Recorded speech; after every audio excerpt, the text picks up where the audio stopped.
Hi everyone, welcome back to my new video. I hope आपकी preparation बहुत अच्छी चल रही होगी। सो ये कंप्लीट वीडियो रहने वाली है कि मैंने अपनी प्रिपरेशन के फेज़ में क्या क्या बुक्स फॉलो की थी, क्या क्या मेरे रिसोर्सेज थे, क्या क्या मैंने पीडीएफ फॉलो किए थे और कैसे मैंने एक एक नोट्स बनाए थे। ये सारी चीज़ें मैंने इस सिंगल वीडियो में आपको दिखाने वाला हूँ। तो कैसे मैं डेली टारगेट सेट करता था और उसको फिर वीकली टारगेट में कैसे मैं लिखता था, ये सारी चीज़ें जो कुछ भी मैंने अपनी डायरी में लिखा हुआ है, ये सारी चीज़ें आपके साथ मैं शेयर करने वाला हूँ और आपको एक एक चीज़ें करके दिखाऊंगा। तो वीडियो शुरू करने से पहले मैं अपने बारे में बता दूं। मेरा नाम अभय कुमार शुक्ला है और मेरा सिलेक्शन सीजीएल में एज ए जीएसटी इंस्पेक्टर हुआ है। मैंने अपना ग्रेजुएशन 2024 में कंप्लीट किया था।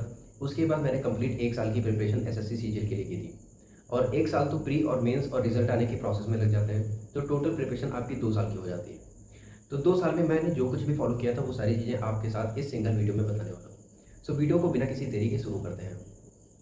तो इसको सबसे पहले साइड करते हैं, उसके बाद मैं एक एक बुक्स निकाल के दिखाऊंगा और सारी चीज़ें आपको दिखाऊंगा।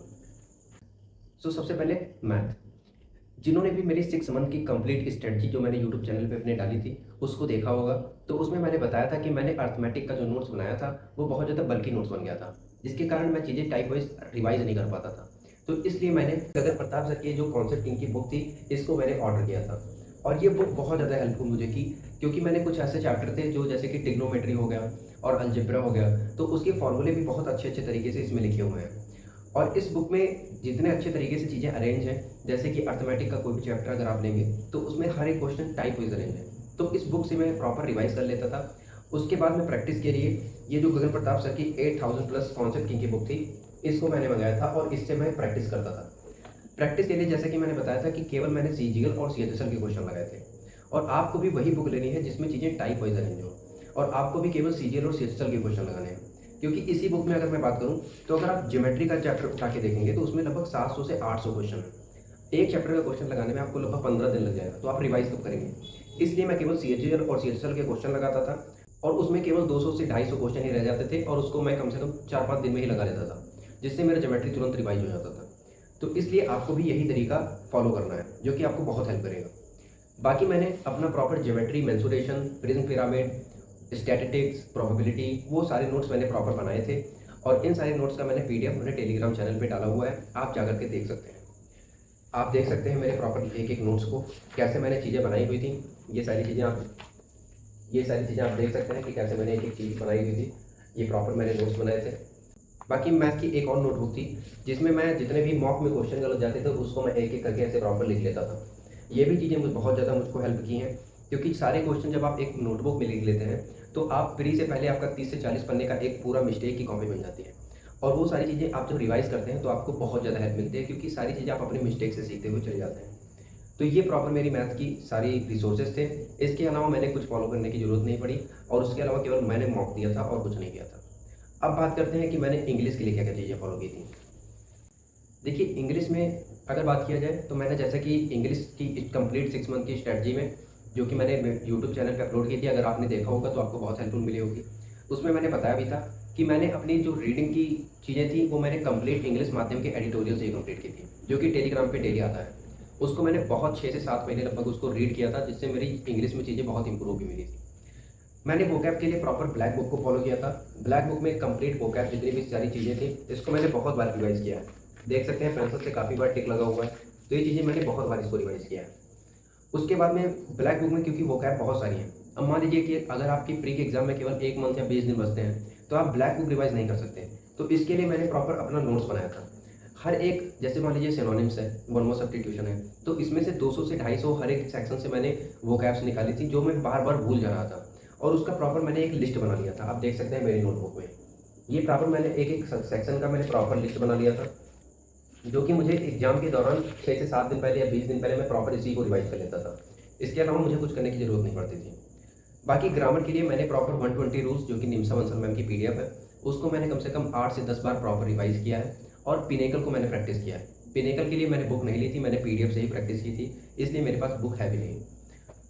और उसके अलावा ग्रामर के कुछ ऐसे टॉपिक रह जाते थे जिसको मुझे पढ़ना पड़ता था, तो मैं रानी मैम को फॉलो करता था।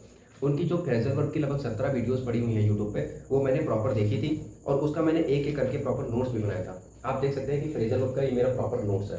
मैंने पूरा 17 वीडियोस देखे थे, उसका एक एक करके मैंने प्रॉपर सारे नोट्स बनाए थे, आप देख सकते हैं। ये भी मुझे बहुत हेल्प की है, क्योंकि मैं इसका बीच बीच में रिवाइज़ करता रहता हूँ और इससे बाहर फ्रेज़र वर्ब आता भी नहीं है। अगर आता भी है तो वो रीडिंग से चीज़ें हो जाती हैं, आपकी इतनी अंडरस्टैंडिंग डेवलप हो जाती है कि चीज़ें हो जाती हैं। उसके अलावा मैंने, जब आप मॉक देते हैं तो मॉक में बहुत सारे क्वेश्चन गलत जाते हैं, तो उसको भी मैं इस नोटबुक में लिख लेता था।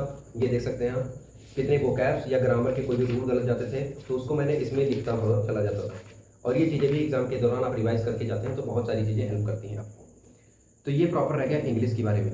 अब बात करते हैं मैंने जीएस के लिए क्या क्या चीज़ें पढ़ी थी। देखिए, मैंने अपने यूट्यूब चैनल पे मैथ्स, इंग्लिश, रीजनिंग की 6 मंथ की स्ट्रेटजी जो भी बच्चे 2027 सीजन को टारगेट कर रहे हैं वो मैंने अपलोड कर दी है। अभी जीएस की मैंने वीडियो नहीं डाली है, जीएस की वीडियो कल या परसों तक आ जाएगी, तो उसका आप टेंशन मत लीजिएगा। बाकी जीएस के लिए मैंने प्रॉपर परमार सर को फॉलो किया था, उनके अलावा किसी भी टीचर को मैंने फॉलो नहीं किया। परमार सर से मैंने उनकी केवल आरबी 2.0 की जो क्लासेस थी उनमें उन्होंने पूरा डिटेल से हर एक चीज़ें बताई थी, उसको मैंने प्रॉपर पढ़ा था।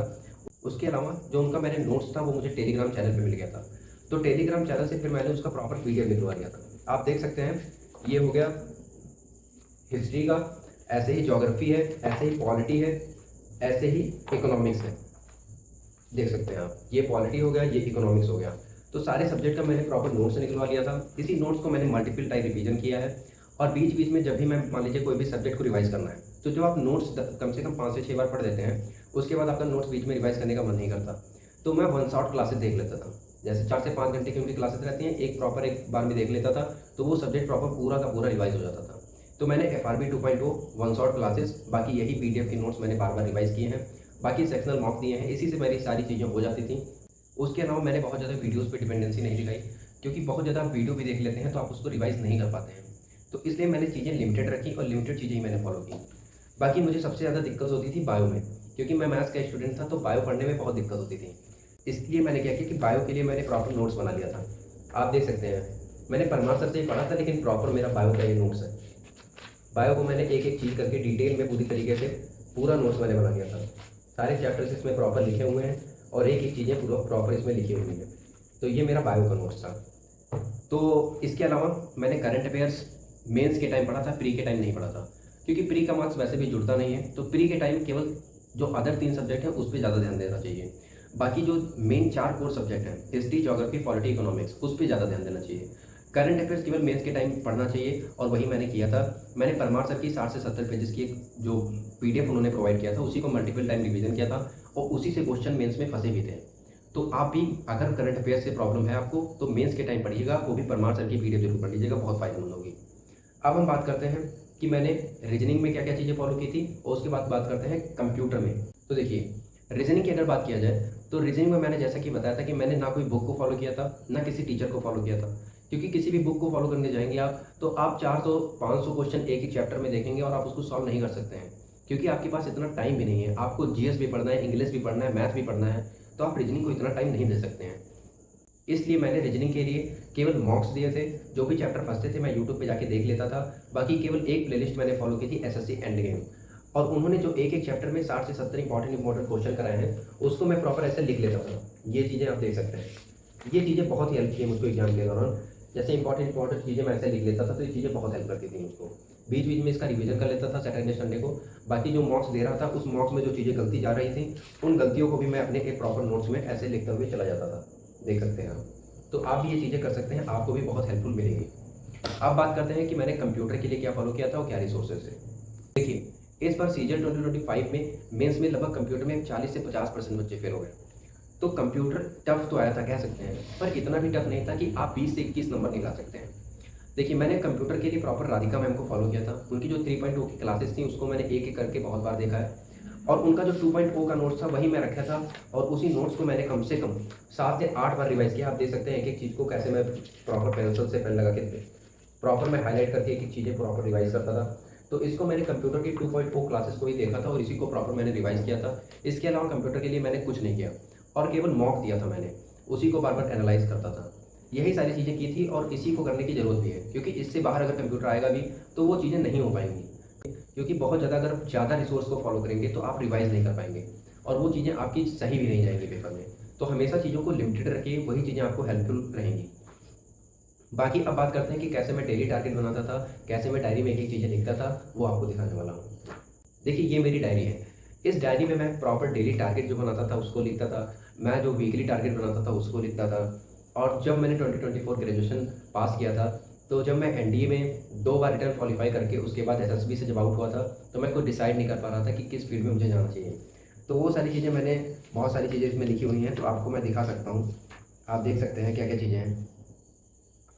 ये मैंने प्रॉमिस किया था 2024 में कि 1 साल में मुझको सीजीएल निकालना है। तो ये सारी चीज़ें हैं, बहुत सारी चीज़ें इसमें लिखी हुई हैं। बाकी कैसे मैं वीकली टारगेट इसमें बनाता था आप देख सकते हैं।